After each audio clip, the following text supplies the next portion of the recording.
Well, hello everyone. I have to say I'm so grateful that we can be together. It's exciting to be back on the South by Southwest EDU stage.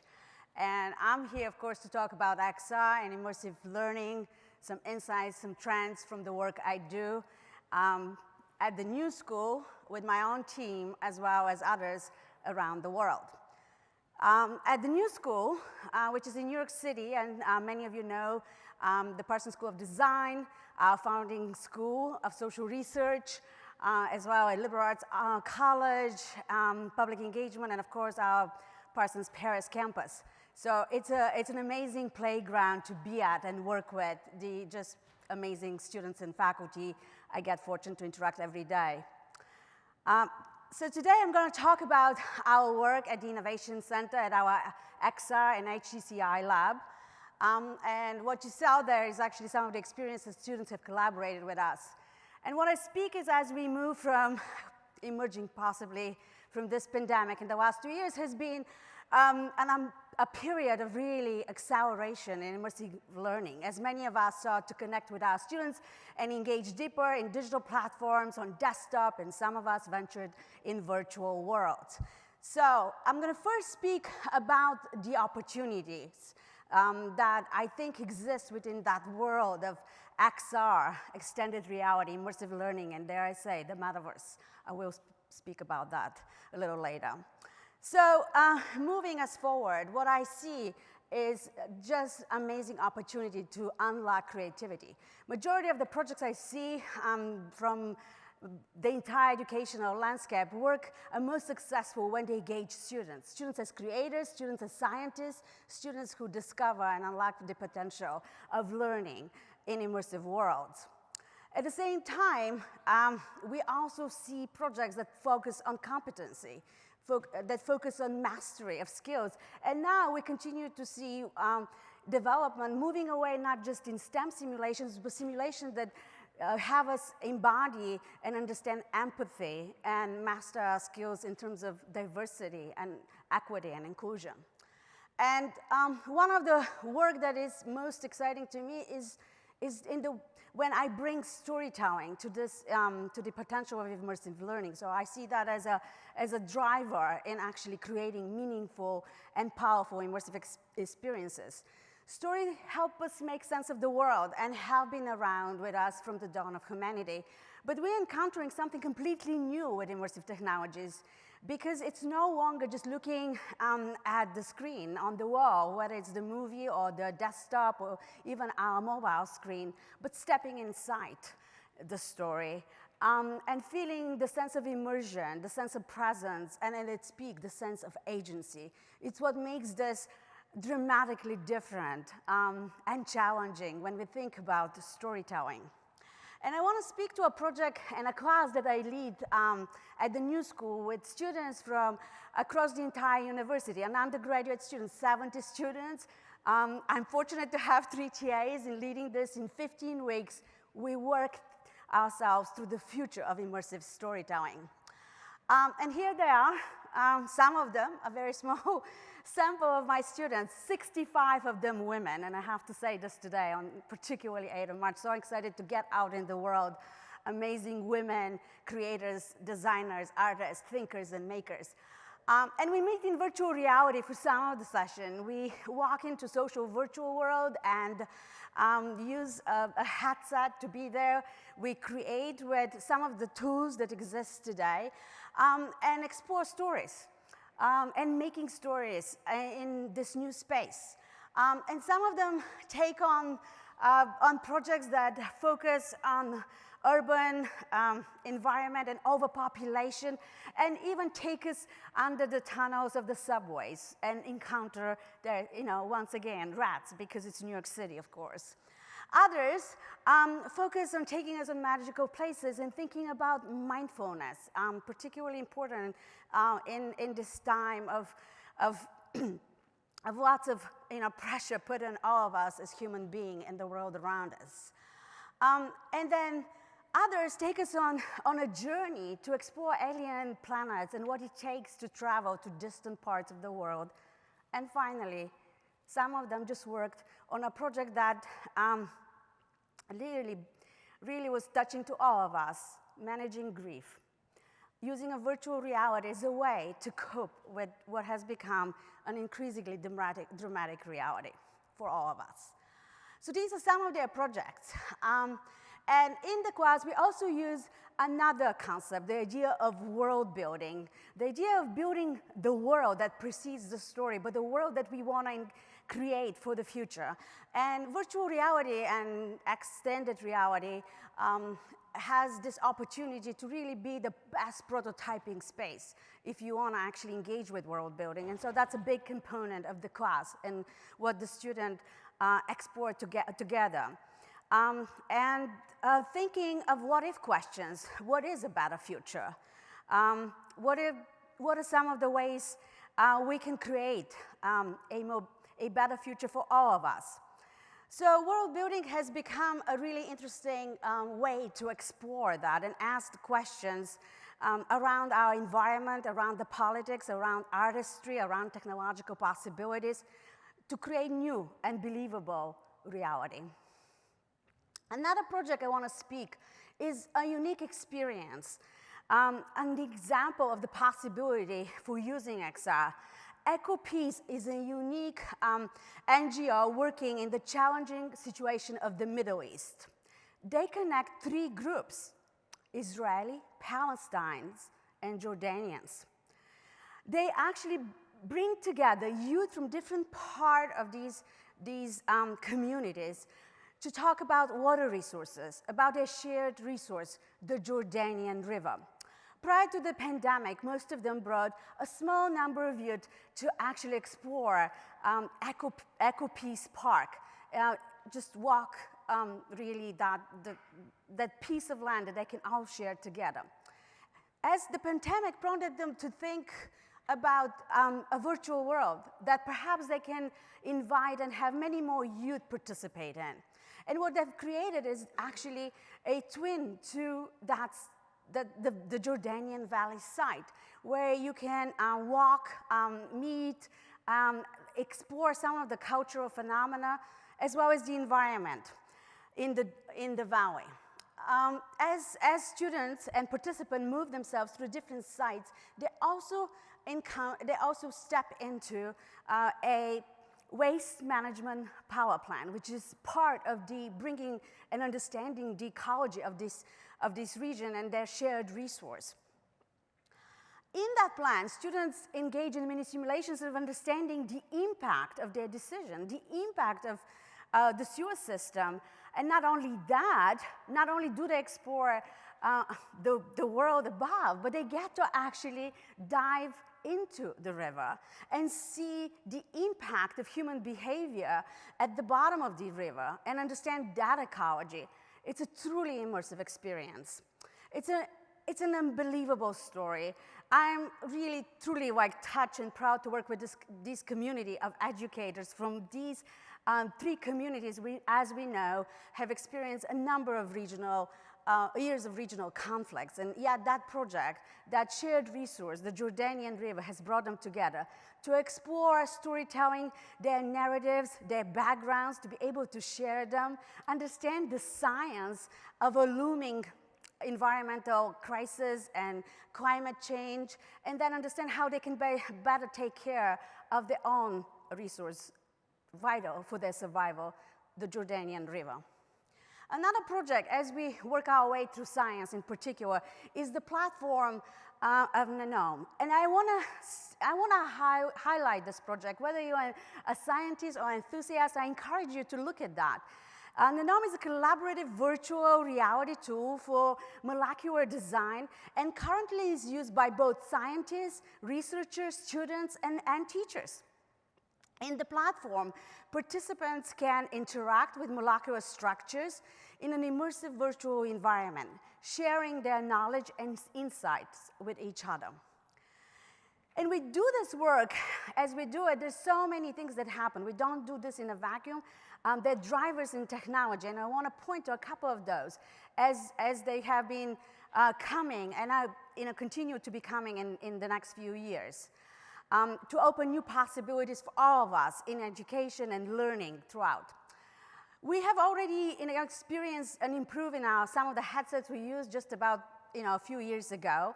But now hand tracking and eye tracking are coming to headset, which gives us a whole nother insight into what happens in these experiences. In addition to that, AR devices, augmented reality glasses, are coming in the next 18 to 24 months and will open the door to virtual experiences anytime, any place. Of course, they'll come at a high point price, probably not the form factor we would like to see, but it's only a matter of a few years down the road when this will become a reality. Developments in haptics, sense of touch, smell, so vital for deeply immersive experiences are also on the way, and I have been able to be fortunate to sample some of those as entrepreneurs and technologists are working into incorporating these in every headset. Finally, mocap systems, which usually have been encountered in high industry lab, institutions of higher educations, are now coming to us through mobile phones and iPads and various smaller cameras. So it's no longer needed that you have a big, dedicated space. You can actually bring this and do this on the go, which opens a whole new opportunities in terms of creating immersive experiences. Now, there's been a lot of talk about NFTs, blockchain, cryptocurrency, but it really, the essence of this, it's one idea, the decentralized models. And these are opening a space to rethink organizational structure and economic models. While the creative community, industry communities have already been experimenting and playing with those in their fields, applications that are relevant to education are starting to come. And for example, Duke University is already using an NFT for a certificate in completing a set of engineering courses. Others are exploring NFTs as a way of memberships to different communities.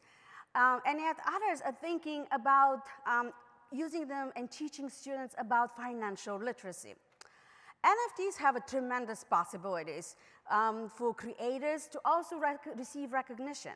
Young artists, the one I often see at the Spartan School of Design, oftentimes sell their work early on in their lives and lose on the opportunity to benefit as they continue to grow and develop more work.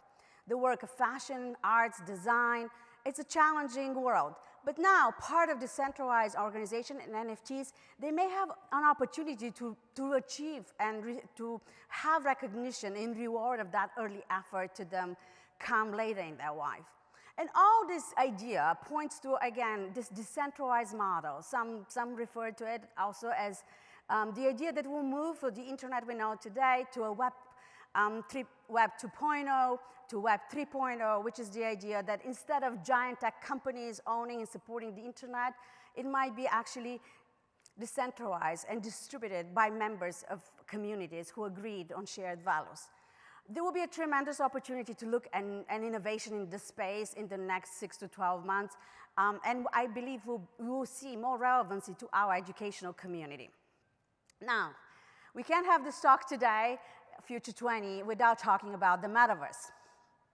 I think we engage in a very much a collaborative speculation about the metaverse in its early roots, of course, in author Neil Stephenson's novel Snow Crash.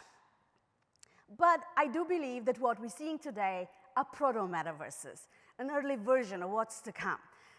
We base them on the models we recognize. A computer game like Roblox or Fortnite, it's still a game, even with all the activities that one could create and engage there, such as not just play, but opportunity to engage with assets, with people, and even in learning. These are interesting spaces, but yet I think when the metaverse comes, will be something very different, very persistent, interoperable. You're not going to have multiple avatars sitting in multiple systems. You have this one avatar, your identity, being able to walk in seamlessly into these worlds. There will be, of course, avatars that will represent us, virtual humans who today appear on social media spaces, will possibly, talking about fashion and lifestyle, will materialize as meta-humans that can be a coach, a mentor, a peer, somebody that actually may know you better than your own family. They'll have access to a vast majority of data that we actually share as we engage with them in virtual world. So these are interesting developments that are coming our way. And as I mentioned, none of these developments happen in a vacuum, and there will be both anticipated and unanticipated consequences. We sadly live in a world breaking out in conflict. And near to my homeland, back to Europe, there's been a war in the last 2 weeks, which has been very saddening. So technology progress happens in an environment where there's a high volatility. And that also brings the idea that we need worlds where our data is private, safety, and secured, and especially for our students who we are stewards for their data.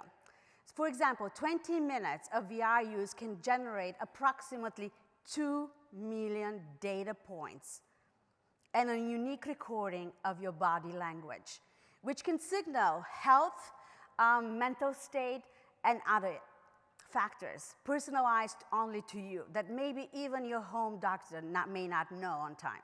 So this is very important as we engage in these environments to also ensure that our students have the digital literacy and fluency to understand what happens to their data as they share it.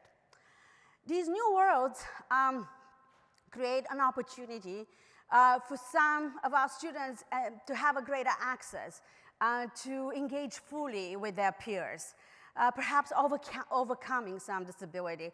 For others, we still need to find solution. But it's very, very important that we encourage and embrace diversity and inclusion. Otherwise, these spaces will resemble the physical world. Sadly, harassment in the digital world today mirrors that of the physical.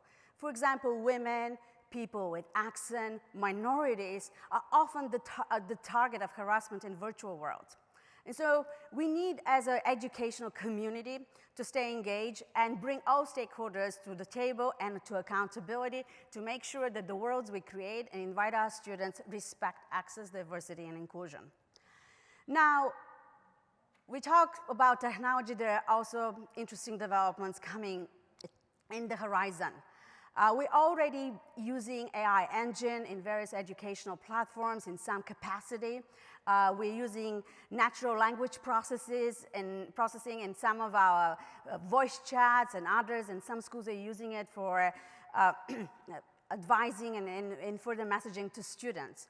But what's coming is an interesting phenomena, the computing power of quantum computing.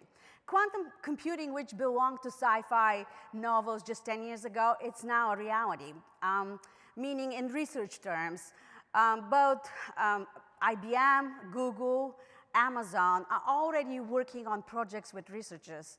And I, in my own lab, am actually having a quantum computing projects with my students, thinking about the challenges quantum computing will present to us as it comes to the world. It will unleash unprecedented computing powers once we are able to actually capture it, and it will dramatically increase what we can do with both AI and XR, both drivers in immersive learning experiences in the future. And so that brings me to my next point, convergence. There's no one single technological development that makes up for what we're seeing today and what we're about to see in the near future or even down the road. It is the convergence of technologies, extended reality, AI, quantum computing.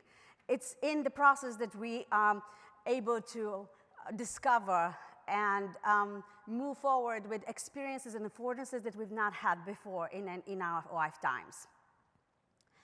Now, as we look in this in this world around us of both opportunities to tap on what makes us human, such as our narrative, stories, our ability to tackle and solve problems with world building, and tap on an increasing set of new technologies.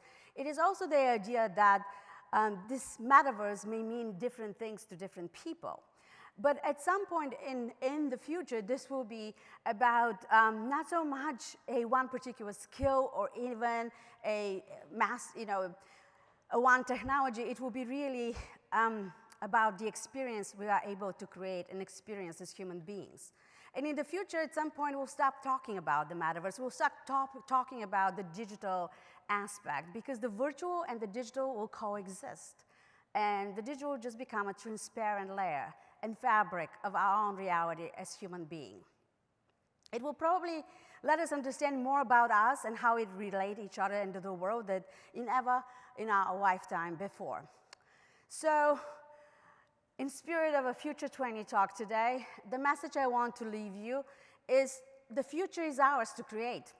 We cannot sit by the sidelines. We need to stay engaged. We need to ask the most pressing and critical questions of creating a world that will celebrate human creativity and diversity.